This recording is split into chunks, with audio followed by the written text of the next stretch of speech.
ئەمڕۆ ڕۆژی جیهانی شێرپەنجە بوو. پەیام و ئامۆژگاریتان چییە بۆ توشبووانی ئەو نەخۆشیە؟ واللهی پەیاممان ئەوانەی کە توش بوون سەبر بگرن. پێغەمبەری خوا عەلەیهی سەڵاتو وسەلام دەفەرمێ من یورید الله به خەیڕا یوسب منه. هەر کەسێک کە خوای گەورە خێری بۆ بوێ تووشی موسیبەتی دەکا، نەخۆشی دەکا، فەقیری دەکا، تووشی ناڕەحەتی دەکا ئەگەر خوا خێری بۆ کەسێک ویست. إن الله تعالى إذا أحب قوما ابتلاهم. كخواي جورا قومي شي خوش ويز ديسان تاقيان دكاتا وناراحتيان توش دكا كواتا أي أو براو خشك برزاني كتوشي أو نخوشي بون بتايبت أجر راضي بن أو مجدبي ليتان كوالله خوا خيري بوتان ويستوا وخواي جورا خوش تاني دبيت راضي بي لقل خوا أم نخوشي بود دبيتا گەورەترین هەدیە و گەورەترین جائزە کە واللهی ڕۆژێک دێ لە ڕۆژی قیامەتدا نە دینار و نە درهەم و نە لەش ساغی دنیا و نە عومر درێژی دنیا و نە دەسەڵاتی دنیا هیچی ئەم کاغەزە ناهێنێت. ئەوەی کە دڵی پێخۆشە ئینسان لەو دی و چەندێک تاعاتی کردووە و چەندێک خوای گەورە کە موسیبەتی بەسەر هێناوە سەبری گرتووە ئێستا پاداشتی سەبرەکەی بغەیری حیساب دەدرێتەوە. إنما يوفى الصابرون أجرهم بغير حساب.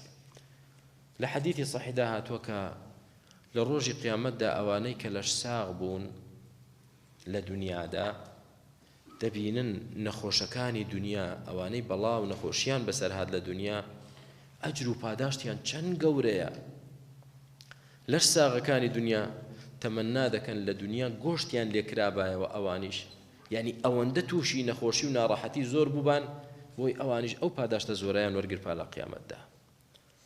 جا بە خوشک و برا نەخۆشەکان دەڵێن خوای گەورە بۆ ئیمتیحان و تاقیکردنەوە دروستی کردوین، بۆ دروستی نەکردوین لە دنیا هەر بمێنینەوە چونکە کەس نامێنێتەوە.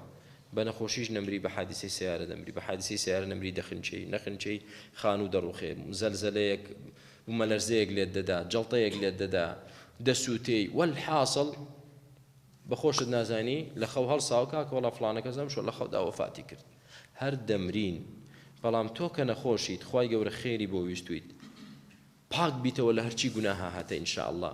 چونکە ئینسان یعنی چقڵێک و دڕکێک بچێتە قاشیەوە خوای گەورە گوناهی پێدەوەرێنێ ئەی چۆن تووشی ئەو نەخۆشیەکە خوای گەورە پاکت دەکاتەوە و بە پاچی دەتگەڕێنێتەوە لای خۆی مەبەستیەتی کە تۆ بچیتە بەهەشتێکی پان و بەرینەوە نەچیتە جەهەنەمەوە.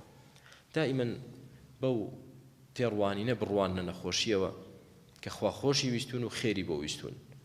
بەڵام ئەو کەسانەی کە خوای گەورە تاقییان ناکاتەوە ناڕەحەتی و ناخۆشی و نەخۆشییان توش ناکا واللهی نەخۆشی دەوێن و نەخێریشی بۆ دەوێن.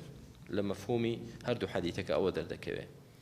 بێ ئومێدیش مەبن و هیوای چاکبوونەوەشتان هەبێت و ڕازیش بن چاکیش نەبوویتەوە خوای گەورە بردیتیەوە لای خۆی خوا مەزانە ئەوانەی کە تووشی نەخۆشی نەبوون دەمێننەوە.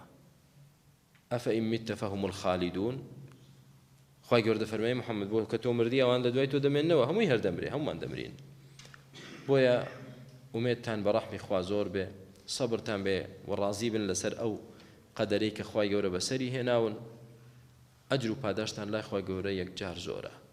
هەرچی چاکە و عیبادەت و حەسەنەیەک بیکەین ئەندازەیەک لە پاداشتی بۆ دانراوە ئیلا سەبر نەبێ، سەبر لەسەر ناڕەحەتی و نەخۆشی.